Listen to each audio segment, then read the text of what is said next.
Mike, good? All right.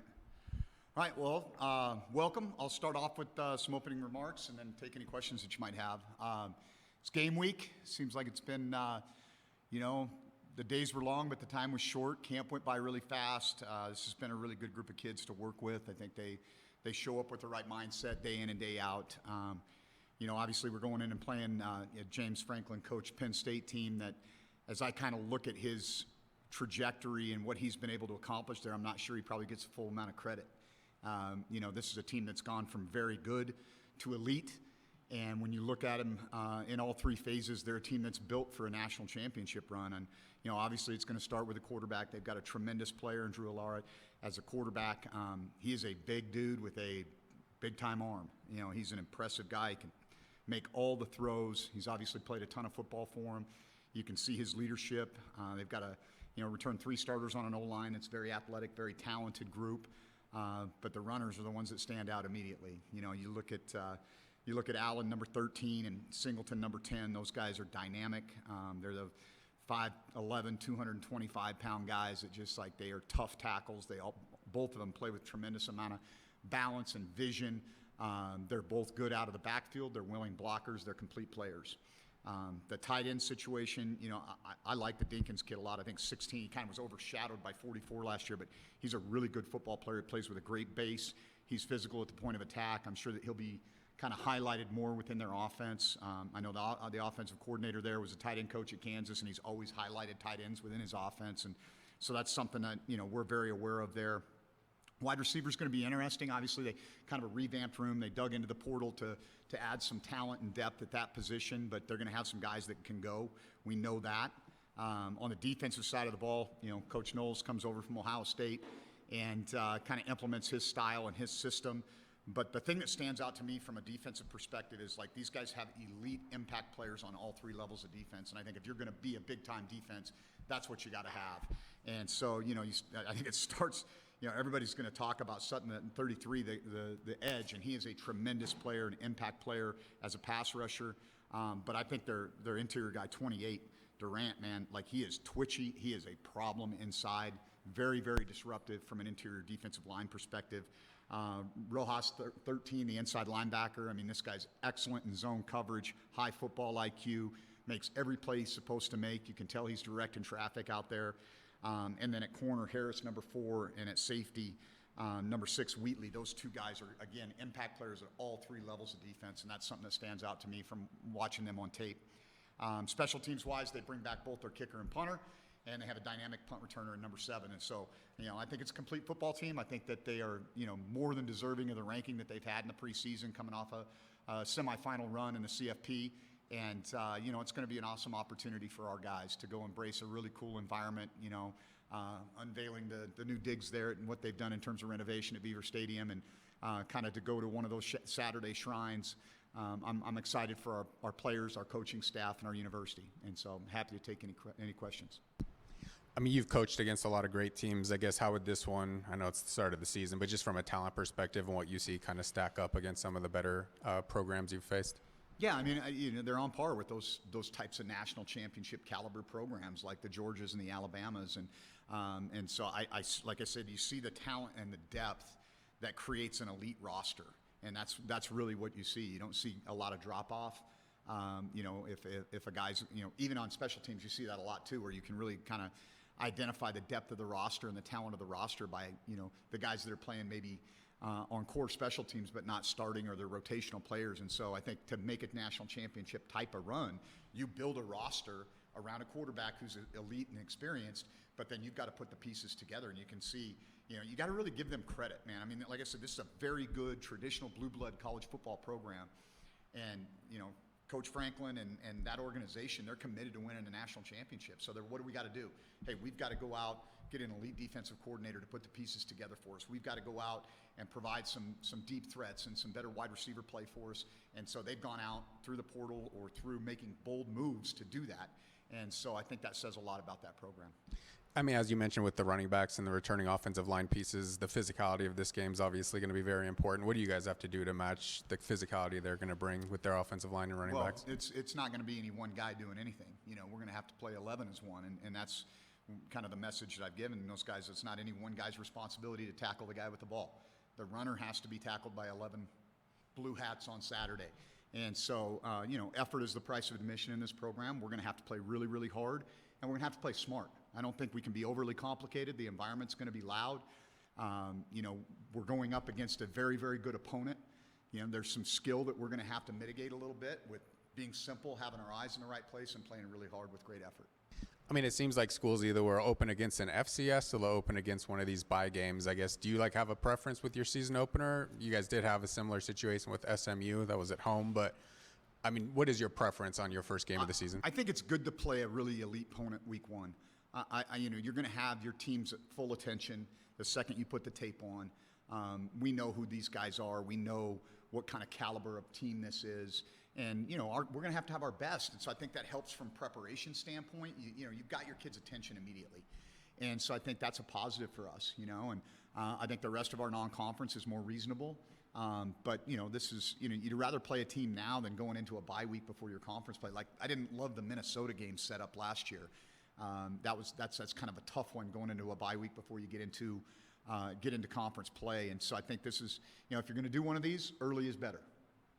When you think of the crowd that's going to be there, is there a message to the team about trying to focus with 100,000 people there and the noise they're going to bring associated, or you just not even mention that? I don't know. I mean, I once the ball's teed up and you're playing football, you're living in the 6 inches in front of your face, and so the ambiance drill can take place, before the ball's kicked off and during pregame, but when you tee it up, it's time to play ball.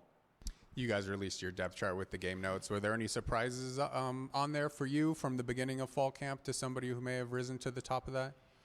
Not really. I felt like we'd kind of gone out and addressed some issues on our offensive line, and we felt like we were bringing in a couple guys that we needed to start for us, and those guys have, whether it's Jack Foster at left tackle or Zach Kokenauer at right tackle, those guys kind of stepped in and filled in where they were. I think the running back battle was really a competitive battle, and Herschel kind of rose to the top in the last week and a half or so. Wide receiver, that's probably been one of those areas where we haven't had any catastrophic injuries, but we've had some soft tissue stuff or a finger or whatever, and so we haven't had that kind of the blend of the kind of our top guys together at once. And so there were some things that, we kind of had to work through as camp went on. Luckily, we'll be about as healthy as we've been, as we start our preparation this week. But I think that it was, I feel like when you go through, as much as you get to do with these guys in the summer, barring injury, you kind of know what the pecking order is. Sometimes you're going to have maybe an extended battle at quarterback, but, defensive line's a rotational position. A lot of guys are going to play. We had some really good battles at linebacker. That was a spot that I felt like that was you're still going to see 5 guys play at that position. And so, as I told our coaches and even our players, hey, everybody wants to be on line 1. I get that. Well, let's go play a game, and then we'll reshuffle the deck and see who's on line 1 after we play Penn State. That probably means more than, even the body of work that we've done in camp. A couple of true freshmen on that list as well. I guess if you could rattle off maybe some of the true freshmen who you expect to play above the 4 games or at least get a chance to play as true freshmen. I think Zedekiah will, he's going to play a decent amount. I think Matt Kumpf is another true freshman slot that'll play a decent amount as we go through the season and have a role on special teams, if nothing else. Like there's a redshirt freshman in Tyler Miller, local kid that's kind of emerged as a guy that we feel like we can count on in our rotation on the offensive line. Aiden Walker is a guy that stands out to me, whether it's a third corner or star nickel. I think he's a guy that's going to play a decent amount. I think that at running back, as Dom Kelly gets back, the kid from De La Salle, he'll probably play, but Carter Jackson will have a significant role for us. I think he'll play beyond the 4 games. And then, outside of that, it's kind of see what happens, right? There's some redshirt freshmen like Dejan Calamon, who's had a good camp and who has emerged as a guy that'll definitely be playing significant downs for us at wide receiver.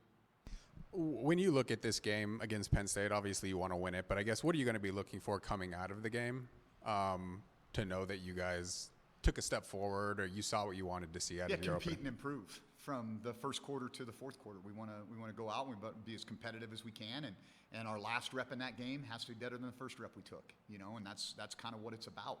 And a lot of crazy things can happen in the game of football. It's a long game. There's momentum swings. It's hard for 18 to 22-year-olds to maintain focus for a long period of time, and usually you're going to have some lulls. And we've got to be as focused as we can possibly be for 4 quarters to give ourselves the opportunity to go put a good product out there. How are you looking down?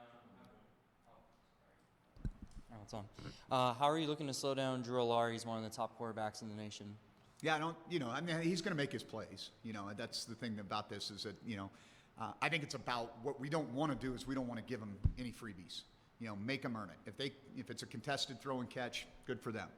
This guy's got a lot of experience. He's an excellent football player, and he can put the ball in tight windows. And so, when we play tight coverage, we got to make plays on the ball. And if they catch it, you help them up and you say, nice catch, see you next down. That's kind of what it is. What we don't want to do is have guys running naked down the middle of the field. That's what I'm looking for. Are we going to operate and execute our base calls to the best of our ability, down in and down out? And then what's the biggest mindset for your offense going into that environment? Yeah, poise. I mean, you can't let the crowd noise and those type of things will be a factor, especially early. I'm sure there's going to be a lot of juice in that stadium. And so, hey, you got to get into the game, and operate without pre-snap penalties. That's a huge deal for us. We don't want to be 1st and 15. Unforced errors are the things that kill you in games like this, where you get behind the sticks and then they can control and dictate the pace of the game a little bit. And those big DNs can start teeing off, and we don't want that. We want to be able to stay in manageable situations and manage the clock in an appropriate way and move the chains. And what are you most excited about for week 1? I'm just excited to see these kids play, man. We've got good chemistry in this locker room, but you got to go play together as a team, and that's one of the really interesting things about this group is we've got some guys. There's some 6th-year guys on this deal, but none of them have played together. They played a lot of football, but they played a lot of football other places. I want to see how they play together. That's something that's really important to me. Or how are they going to lift one another up? How are they going to support one another? How are they going to compete together? The fact of the matter is football's not a game of perfect. There's going to be moments for Penn State that are going to be screwed up. There's going to be moments for Nevada that are going to be screwed. How do we respond in those moments? How do we compete together? You mentioned a little bit about making them earn it. Just how important is it for your guys to try and keep that mentality for all 4 quarters? Well, I think that's the key, right? It's not making the catastrophic mistake. A 15-yard run is that we tackle and put the ball down. They got to line up and do it again. And so I'm less concerned about what the stat sheet says at the end of the game. I'm more concerned about us doing our job and staying in the moment, not getting frazzled, competing at a high level, embracing the opportunity to compete against an elite outfit. I can tell you this, if you want to be better, you got to play against elite outfits. As a player, as a coach, that's what makes you better. And if you are, if you're playing, a JV outfit, you don't really improve. You're not tested the way you need to be tested and stretched. And so our coaching staff will be better from this experience, and our players will be better from this experience. How much different does this week feel for you versus last year when you were just about to dive into your first game? I think it's different in a number of ways. I think number one, there's, the way we operate in practice is so much more smooth because the kids understand what the expectation is. And so I think that part of it's really good. I think that there are some similarities in that there's a lot of unknowns. Last year, I had never led this group of young men out into the field. Well, I think modern college football, it's kind of like that year in and year out at the G4 level where you're going to have a new group of guys every year, and you're going to have this 5-month period to get them ready to go, maybe sometimes a little shorter window, and then it's, okay, let's see what we got, Obviously, with last year, the game at UNLV, last game of the season, a lot of different players on the team, but is there a position group now that you've gone through a whole spring and fall that you feel like has improved the most? I mean, I think that you can probably look at every position, and I think that's really going to be a hallmark of this team this year, because this mix of veteran and youth that we have, there's not a lot of guys in the middle, and so I think that how do these veteran guys, continue to stretch themselves and grow, and how quickly do the young guys start to really perform at a high level? And I think that growth and that consistent improvement is going to really be the thing that makes or breaks our year.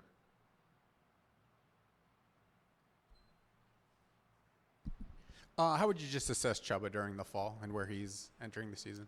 Yeah, today was probably, it was a quick practice. It was fast, but I could tell that he had a little bit different level of focus. His accuracy was really good. I feel like he puts a lot of pressure on himself, and he even mentioned that to me. I'm like, take a deep breath, you're good, man. And he's like, Coach, I just don't want to, I don't want to let any of these guys down. I said, don't worry about it. Just, you do you. Go cut it loose. That'll be good enough. This guy was a highly recruited player out of high school and has, seen a lot of cool things in his college career, has had some injury issues, and that I wasn't always gone his way. But all of those experiences are leading him to this opportunity, and I know he's going to maximize it. And so I think the team rallies around him. They believe in him, and he's done a good job of owning that. So I'm pleased with where he's at. I mean, the pass rush last year wasn't where you guys needed it to be. I guess what needs to happen to be able to consistently get more pressure on the quarterback and, not let them be as comfortable? I think that's been one of the emphasis. Obviously through recruiting, we tried to improve that. But I think Jonathan Maldonado has matured and grown. Dylan LaBarbara is a guy that's always going to play with a tremendous amount of effort and a great motor. Sam Cook is a transfer that we brought in that I think brings a different element to us. He's a physical guy on the edge, transfer from Southeast Missouri, and we have a true freshman in Cam that's a talented enough player that he'll be in the rotation. So I think there's two things that stand out to me. I think this is a less selfish, more disciplined group, and I think that they are more talented collectively. And I think those two things can help us. I think putting everybody in one room has been a benefit for us. And you can see the coordination in our pass rush games, the level of detail that Coach Pime has kind of instilled in these guys, and I think that's an element that's present that wasn't there last year. We saw you out at the Fieldhouse Project last week. I guess what message do you hope that sends recruits or people who might be interested in playing for the Wolfpack? Yeah, I think it's a message that's probably a little bit overdue in that football matters in Nevada. We're going to invest, and I know this project has a lot of elements to it, but from an optics standpoint within our organization, to be able to say, hey, look, not only are we, we're investing in football from a standpoint of taking care of you in nutrition and different things of that nature, but also, hey, look, there's a brick and mortar complex that says we care about this and we want to have the best facilities that we can. And so I think that's a powerful message for us. You guys have kind of stated bowl game is the goal for this year. I guess what are going to be the keys to be able to hit the 6 wins and achieve that, desire? Yeah, win the tight ones we lost last year. I think that's kind of the obvious thing to say, right? Is that, these one-score games, how do we not make the special teams blunder that costs you the game? How do you, not make the turnover that might cost you the game? There's a million different scenarios that we could go over again, but I think it's that. I think it's being a smarter football team, being a more disciplined football team, and making the plays that make the game when it counts the most. Because we're going to be in tight games. I mean, you mentioned that you have a roster that's played a lot of football, just not together. So I guess what's going to be the key to gelling as quickly as possible? Yeah, and getting those guys I think that a lot of that is going to come down to the things that happen between the white lines from snap to whistle. That when we go and we watch the film, is this guy being accountable to his responsibility? Is he playing with effort? Does this matter to him the way it matters to me? And I think that's where the rubber meets the road in modern college football. Is it's all well and good until we go to battle together, and then what you put on tape is your resume. And if that resume looks like I care about my teammates, I'm preparing myself to do my best every day, then I think everything will work out. And I think if it doesn't match that, then that's where I've got to step in as a leader and say, okay, hey, this isn't good enough.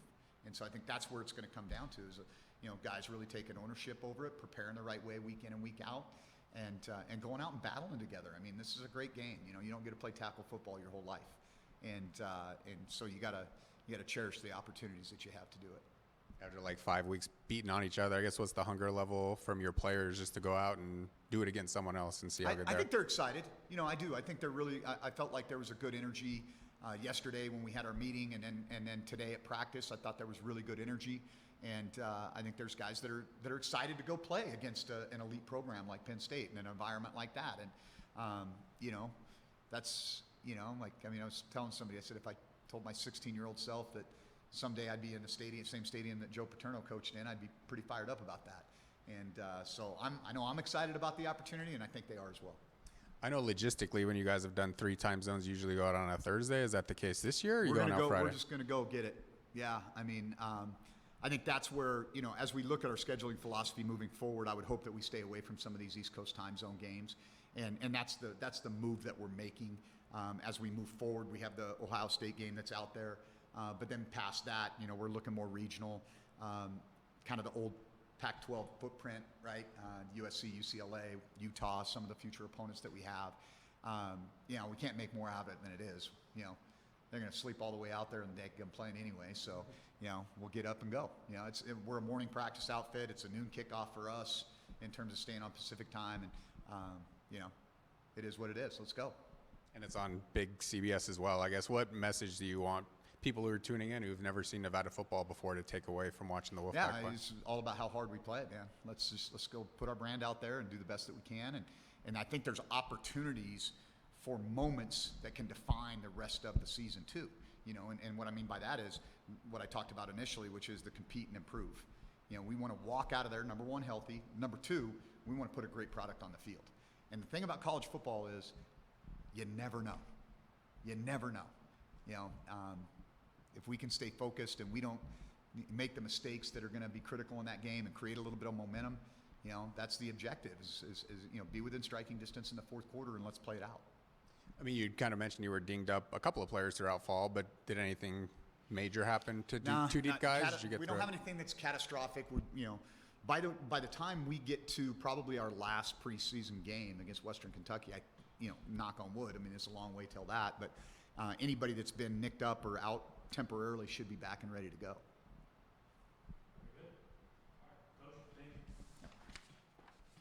Have a lovely day.